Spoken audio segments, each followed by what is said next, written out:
Hi, നമ്മളെല്ലാവരും Easter celebrate ചെയ്ത ടൈമാണല്ലോ ഇതല്ലേ. ഈസ്റ്റർ ഹോളിഡേയ്സും കാര്യങ്ങളൊക്കെയാണ്. അപ്പൊ നമുക്കറിയാം എന്താണ് ഈസ്റ്റർ എന്നുള്ളത്. യേശുക്രിസ്തു, അതായത് ദൈവം മനുഷ്യനായി അല്ലെങ്കിൽ ദൈവം പുത്രനായി ഭൂമിയിലോട്ടേക്ക് വന്നു, ഈ ഭൂമിയിൽ ജീവിച്ചു, നമ്മുടെ പാവങ്ങൾക്കായിട്ട് മരിച്ച് ഉയർത്തെഴുന്നേറ്റു. ഇതിനെയാണ് നമ്മൾ ഈസ്റ്റർ ആയിട്ട് സെലിബ്രേറ്റ് ചെയ്യുന്നത്. ഗുഡ് ഫ്രൈഡേ എന്ന് പറയുന്നത് ദുഃഖവെള്ളി, യേശുക്രിസ്തു മരിച്ച ക്രൂശിൽ മരിച്ച ആ ദിവസത്തിനെയും, ഈസ്റ്റർ എന്നുള്ളത് അത് കഴിഞ്ഞ് യേശുക്രിസ്തു ഉയർത്തെഴുന്നേറ്റു, ആ ഒരു കാര്യത്തിനാണ് നമ്മൾ ഈസ്റ്റർ ആയിട്ട് സെലിബ്രേറ്റ് ചെയ്യുന്നത്. സോ നമുക്കിപ്പോൾ ബൈബിളിലാണെങ്കിൽ അല്ലെങ്കിൽ ഹിസ്റ്ററി ആണെങ്കിലും നോക്കുകയാണെങ്കിൽ ഇത് ഇന്ന ദിവസം നടന്നു, ഇന്ന പർട്ടിക്കുലർ ഡേറ്റ് ആയിട്ട് നമുക്ക് പറയാൻ സാധിച്ചില്ലെങ്കിലും ഒത്തിരി എവിഡൻസസ് അതിന് റിലേറ്റഡ് ആയിട്ടുണ്ട്. ആൻഡ് വചനം നമുക്ക് ആ ഒരു ഫുൾ സ്റ്റോറി, ബൈബിൾ നമുക്ക് ആ ഒരു ഫുൾ സ്റ്റോറി അല്ലെങ്കിൽ ഫുൾ എന്താണ് സംഭവിച്ചത് എന്നുള്ളത് ഈസി ആയിട്ട് ഡിസ്ക്രൈബ് ചെയ്ത് തരുന്നുണ്ട്. സോ എന്നാണ് ആ ഒരു ഡേറ്റ് നമുക്ക് അറിയില്ലെങ്കിലും നമ്മൾ എന്നും ആ ഒരു ഈസ്റ്ററിന് താങ്ക്ഫുൾ ആയിട്ട് അല്ലെങ്കിൽ ഈസ്റ്ററിനെ അക്നോളജ് ചെയ്ത് വേണം ജീവിക്കാൻ. കാരണം ആ ഒരു യേശുക്രിസ്തു ഈ ഭൂമിയിൽ വന്ന് മരിച്ചു ഉയർത്തെഴുന്നേറ്റത് കൊണ്ടാണ് ഇന്ന് ഞാനും നിങ്ങളും ഒക്കെ സന്തോഷത്തിലും സമാധാനത്തിലും അതും ദൈവവുമായിട്ടുള്ള ഒരു കണക്ഷനിലും ജീവിക്കുന്നത്. സോ ഡെയിലി നമ്മുടെ ലൈഫിൽ ഒരു ഈസ്റ്ററിന്റെ അനുഭവം വേണം. ആൻഡ് ഈസ്റ്ററിന്റെ അനുഭവം എന്ന് പറയുമ്പോൾ യേശുക്രിസ്തു, ഞാൻ പറഞ്ഞതുപോലെ തന്നെ യേശുക്രിസ്തു ഈ ഭൂമിയിൽ വരാനുള്ള റീസൺ പാപം കാരണം നമുക്കും യേശുവും തമ്മിലുള്ള ആ ഒരു റിലേഷൻഷിപ്പ് ബ്രേക്ക് ആയിട്ടുണ്ടായിരുന്നു. കാരണം അത്രയും നമ്മൾ ദൈവം സൃഷ്ടി കഴിഞ്ഞ് ഓരോ വർഷങ്ങൾ അല്ലെങ്കിൽ ഓരോ കാലഘട്ടം പോകുന്തോറും മനുഷ്യൻ പാപത്തിൽ വീണ്ടും വീണ്ടും അത്രയും എഫക്റ്റീവ് ആയിക്കൊണ്ടിരിക്കുകയായിരുന്നു. അതുകൊണ്ട് യേശുവിന് മനുഷ്യരായിട്ടുള്ള ഒരു കണക്ഷൻ, ഒരു റിലേഷൻഷിപ്പ് കീപ്പ് ചെയ്യാൻ സാധിച്ചില്ല. നമുക്ക് ബൈബിൾ നോക്കുകയാണെങ്കിൽ യേശു ഒത്തിരി ആഗ്രഹിക്കുന്ന, എഫേർട്ട് ഇടുന്ന ഒരു കാര്യമാണ് മനുഷ്യരായിട്ടുള്ള ഒരു റിലേഷൻഷിപ്പ്. എന്നാൽ പാപം കാരണം ആ ഒരു റിലേഷൻഷിപ്പിന് സാധ്യമായിരുന്നില്ല. കാരണം ദൈവം അത്രയും പ്യുവറാണ്, അത്രയും ഹോളിയാണ്, അത്രയും റൈറ്റസ് ആണ്. അപ്പോൾ അതുകൊണ്ട് നമ്മൾ പാവികളായിരുന്നു, നമ്മൾക്ക് അല്ലെങ്കിൽ ആ പാവം മൂലം നമ്മളുമായിട്ടുള്ള ഒരു കണക്ഷൻ ലോസ്റ്റായി. ഈവൻ മനുഷ്യർക്കാണെങ്കിലും അവരും അത്രയും സിന്നിൽ എക്സ്ട്രീമായി, വേർഡ്ലി ഡിസൈഴ്സിൽ എക്സ്ട്രീം ആയതുകൊണ്ട് ദൈവത്തിൻ്റെ വഴിയിൽ നിന്നും അല്ലെങ്കിൽ ദൈവത്തിൽ നിന്ന് തിരിഞ്ഞു പോകാനും ദൈവത്തിനെ കാണാൻ സാധിക്കാതെ, ട്രൈ ചെയ്താലും അപ്രോച്ച് ചെയ്യാൻ സാധിക്കാത്ത ഒരു സിറ്റുവേഷൻ ഒക്കെയായി. ആ ഒരു സമയത്ത് ഈ പാപത്തിനെ ബ്രേക്ക് ചെയ്യാൻ, പാപത്തിനെ ഡിഫീറ്റ് ചെയ്യാൻ, അല്ലെങ്കിൽ കുറച്ചും കൂടി സിമ്പിളായി പറയുകയാണെങ്കിൽ പാപത്തിന് വേണ്ടിയിട്ട് ഒരു സാക്രിഫൈസ് നമുക്ക് ആവശ്യമായിരുന്നു. അത് നമ്മളാൽ ഒരിക്കലും സാധിക്കില്ല. അതിൻ്റെതായിട്ടുള്ള പവറും ഡിവിനിറ്റിയും അത്രയും ഹോളി ആയിട്ടുള്ള ഒരാൾക്ക് അല്ലെങ്കിൽ അത്രയും അതോറിറ്റി ഉള്ള ഒരാൾക്ക് അത് സാധിക്കുള്ളൂ. അതുകൊണ്ട് യേശു ഈ ഭൂമിയിലോട്ടേക്ക് പുത്രനായി അല്ലെങ്കിൽ മനുഷ്യനായി വന്ന് മനുഷ്യന്റെ എല്ലാ കഷ്ടതയും, എല്ലാ ഇമോഷൻസും, പാവവും ടെംപ്ടേഷൻസും എല്ലാം ഗോത്രൂ ചെയ്ത് പാവം ചെയ്യാതെ അത്രയും പ്യൂറായി നിന്നുകൊണ്ട്, എന്നാൽ നമ്മുടെ പാവമെല്ലാം ഏറ്റുകൊണ്ട് നമുക്ക് വേണ്ടി മരിക്കുകയുണ്ടായി. നമുക്ക് എല്ലാവർക്കും അറിയാം അതൊരു ഈസി ഡെത്ത് ആയിരുന്നില്ല. ഒത്തിരി കഷ്ടപ്പാടുകളും ഒത്തിരി അനുഭവിച്ചിട്ടുമായിരുന്നു നമ്മുടെ യേശുക്രിസ്തു നമുക്ക് വേണ്ടി മരിച്ചത്.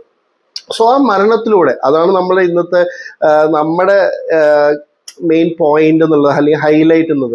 കാരണം ആ ഒരു മരണത്തിലൂടെ യേശുക്രിസ്തു പാവത്തിനെയും മരണത്തിനെയും ലോകത്തിനെയും എല്ലാം ഡിഫീറ്റ് ചെയ്തുകൊണ്ട് പുതിയൊരു ലൈഫ് നമുക്ക് തരികയാണ്. പാവമില്ലാത്ത, മരണമില്ലാത്ത, എറ്റേണൽ ആയിട്ടുള്ള ഒരു ലൈഫ് ദൈവം നമുക്ക് തരികയാണ്.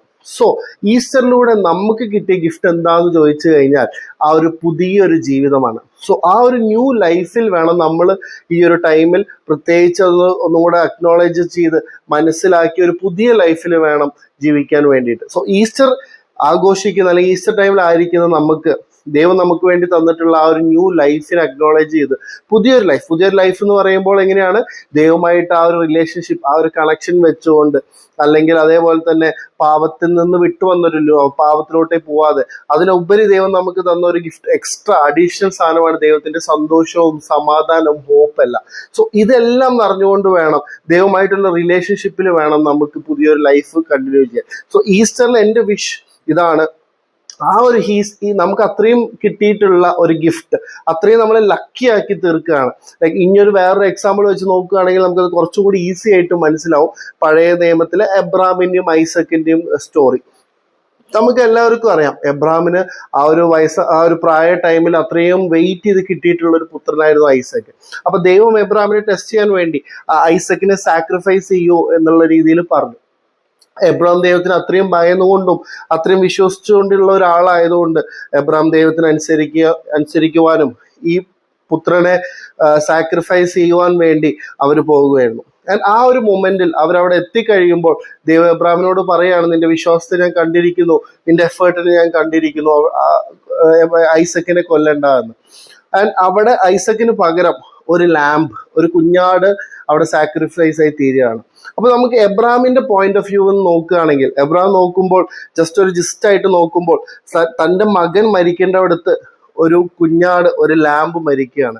ഇതേ പോയിന്റ് ഓഫ് വ്യൂവിൽ വേണം നമ്മളും ഈ ഒരു യേശുക്രിസ്തുവിന്റെ മരണത്തിനെ കാണാൻ വേണ്ടിയിട്ട്. പലപ്പോഴും നമ്മൾ മരിക്കേണ്ട സ്ഥാനത്ത് യേശുക്രിസ്തു മരിച്ചു എന്ന് പറയുമ്പോൾ നമുക്കിപ്പോൾ അത് ഈസിയായി എടുക്കാൻ തുടങ്ങി. മേ ബി ഇത്രയും നാൾ കേട്ടതുകൊണ്ട് അതിന്റെ സീരിയസ്നെസ് മാറിപ്പോകുന്നുണ്ട്. പക്ഷെ ഇന്ന് ഞാൻ പറയാൻ ആഗ്രഹിക്കുന്നത്, എബ്രാഹിമിന് തൻ്റെ മകൻ മരിക്കേണ്ടവിടത്താണ് ഈ ഒരു ലാമ്പ് സാക്രിഫൈസ് ആയത്.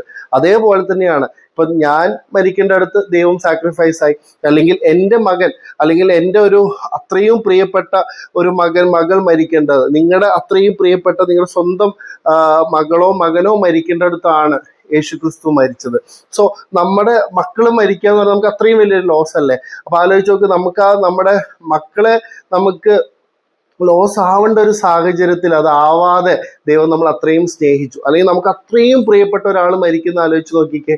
അതാണ് ദൈവം നമ്മളിൽ നിന്ന് ഒഴിവാക്കിയത്. അപ്പൊ ഞാൻ മരിക്കേണ്ട സ്ഥാനത്ത്, അല്ലെങ്കിൽ എനിക്ക് അത്രയും പ്രിയപ്പെട്ട എക്സാമ്പിൾ നമ്മുടെ മക്കൾ മരിക്കേണ്ട സ്ഥാനത്ത് ആ ഒരു കാര്യം നടക്കാതെ യേശുക്രിസ്തു സാക്രിഫൈസ് ആയി നമുക്ക് വേണ്ടിയിട്ട്.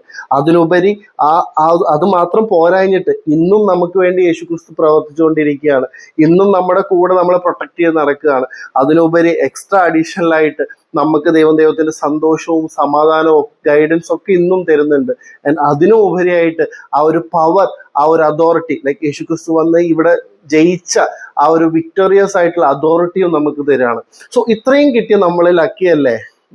അപ്പൊ ആ ഒരു ഭാഗ്യത്തിൽ, ആ ഒരു നമുക്ക് കിട്ടിയ ഈ ഒരു ലക്ക്, അല്ലെങ്കിൽ ഈ ഒരു പുതിയ ജീവിതത്തിനെ ടെസ്റ്റിഫൈ ചെയ്തുകൊണ്ട് വേണം നമ്മൾ ജീവിക്കാൻ വേണ്ടി. അക്നോളജ് ചെയ്യുക, അതേപോലെ താങ്ക്ഫുൾ ആവുക ദൈവത്തോട്, ഗ്രേറ്റ്ഫുൾ ആവുക ദൈവത്തോട്. സോ ഈസ്റ്റർ ആഘോഷിക്കുന്ന, അല്ലെങ്കിൽ ഈസ്റ്റർ സ്റ്റോറി അറിയുന്ന എല്ലാവരും ഇന്ന് നമ്മൾ ചെയ്യേണ്ടത് ഈ ഒരു പുതിയ ലൈഫിൽ മുന്നോട്ട് ജീവിക്കാൻ ആഗ്രഹിക്കുക എന്നാണ്.